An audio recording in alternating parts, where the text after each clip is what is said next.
YouTube. So I'm heading out to the game to check the game camera right now. Excuse me while I trip over my words.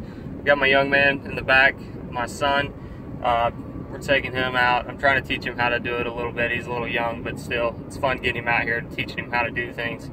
But anyway, the reason for the video, so I'm going to check game cameras. I haven't put a video out in like 2 weeks, so I decided that I could find something to show you guys, or like talk about, to, you know, help somebody out or something. But so the way I use game cameras, right, I'll go out, 4 weeks to 4 days to a week, I'm sorry, before I put a stand in. Reason being is I'll put that camera out on corn and I'll see what kind of deer's coming in the area. I don't want to waste my time on one doe that's coming in every other day or something like that, or a bunch of does that are completely nocturnal. There's nothing more irritating than a bunch of nocturnal does, or even a big buck that's completely nocturnal that I could have looked at it on the camera and then I could have got an idea of what he's doing, and then I could have moved my position and try to find his bedding area and go from there. Well, the game camera really takes away the guessing game of whether or not there's deer going to be in the area while you're able to hunt. So if you're able to get pictures of deer and know when they're going to be there and be able to pattern them, that's a huge game changer. It keeps you from going and putting in the legwork for nothing, you know what I'm saying? Like, you guys that put up lock-ons like I do, going out and putting up a stand and then hunting it, not seeing anything, it's frustrating to say the least.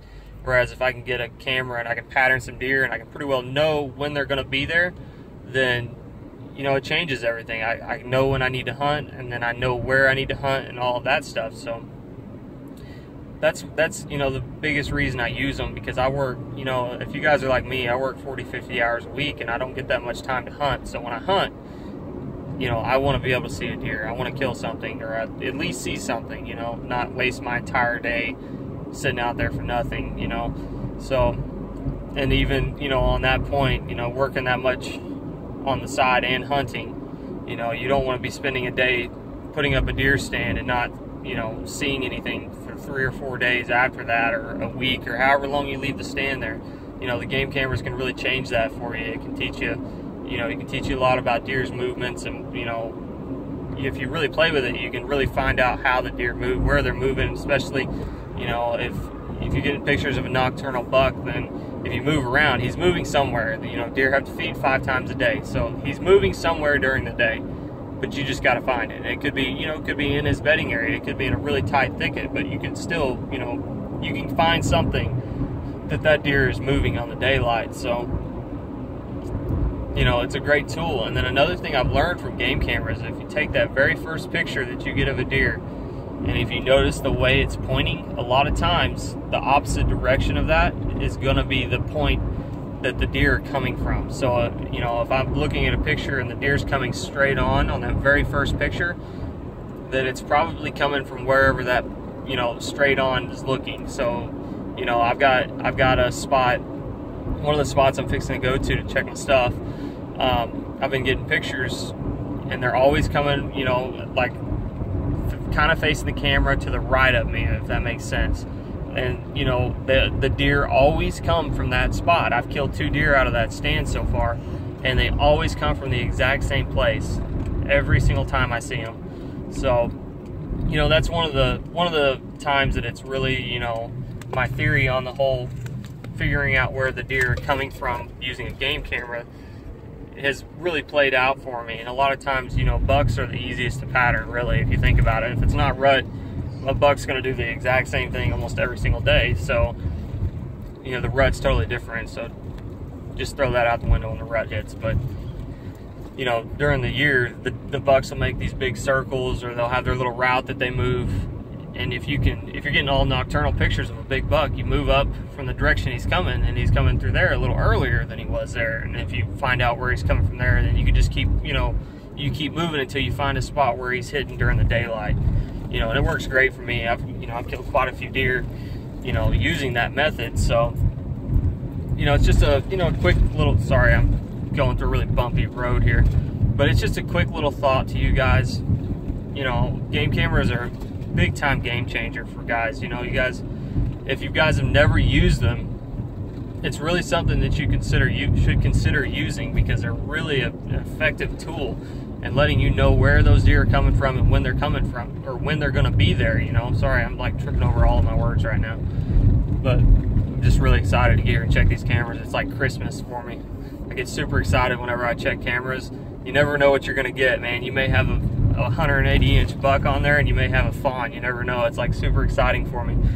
But anyway, but you know, if you guys aren't using a game camera, if you guys can afford to get one of the cheap ones from Walmart, that's what I do. I just use the $40 ones from Walmart, and they work like a charm, man. Like, I get thousands of pictures on them. They just have to have an SD card in them, and they work great. So, but I hope you guys like this video. I hope that it helped you a little bit, kind of understanding how the game camera works and how to utilize it more than just enjoying the pictures, you know, because just enjoying the pictures is fun, but there's always a way that you can learn something from every experience that you have in the outdoors. You know, any time that you're seeing an animal, you're learning something, you know, between, like, whether that be a characteristic or a direction, or, you know, if you see a deer moving through somewhere, then, you know, it can tell you that maybe that's a primary travel route, okay?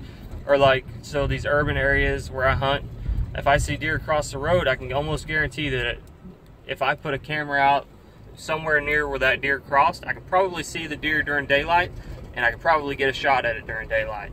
And I've done it lots of times. I've killed, you know, in these urban hunts, there's no bag limit. I've killed, you know, upwards of 11 deer in 1 year just using that method. I'll just drive around during the day, I'll see a deer cross, I'll put a camera out for a couple days, get them moving in, seeing the pictures, seeing when they're coming in, throw a stand up real quick, and have a dead deer that night. It works great. You know, you can learn a lot just by looking at these pictures and, you know, watching the animals. So, you know, just something for you guys to think about with those game camera pics. You can really learn a lot from them. You know, don't just blindly look at them. Really try to study them out. You know, learn the patterns, pay attention to the time clocks, you know, the date and the time on those things. It's really important. If you guys are like me, I'm really bad about not setting the date, not setting the time, and just letting it be. Those are huge tools, and I'm really starting to see that if I have that time pinpointed down, I know when I really need to be, you know, getting serious about this whole hunting thing instead of playing on my phone in a deer stand. You know what I'm saying? But I hope this video was a help for you guys. I hope you guys liked it. If you didn't like it, hit me up in the comments. Let me know why. Help me get better at this, because I want to give you guys quality stuff so that you guys can watch and enjoy it. If you guys have anything you'd like to see me talk about or see me do, or, you know, I'm going to try to get you guys some hunting videos and some fishing videos. Just having some issues getting a hold of the equipment that I need. I don't normally take people with me that can film. Hopefully, you know, Thursday and Friday, it's Monday right now, so the next 3 days we're supposed to have a big cold front move in. And I'm going to check a spot that I've got set up that I've always seen deer in the area.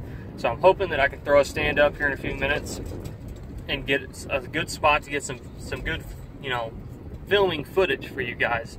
And I'll try to put up 2 stands to take somebody or get away for me to film it on my own. And then I'll try to get it out for you guys in the next, you know, week or so. I attempted to do some fishing videos the other day. The fish just wouldn't cooperate with me. It was just a bad day. It was kind of stormy out. I just couldn't make anything happen. I caught a bullfrog on a frog. You know, crazy things like that happen to me when I go fishing or hunting. But when I'm trying to film it, nothing cool ever happens. But hope you guys like this video. If you want to see more of what I'm going to be putting out, please subscribe to my channel. Leave me a like, leave me a comment. You guys have a good day, and I hope you guys have some good luck out in the woods.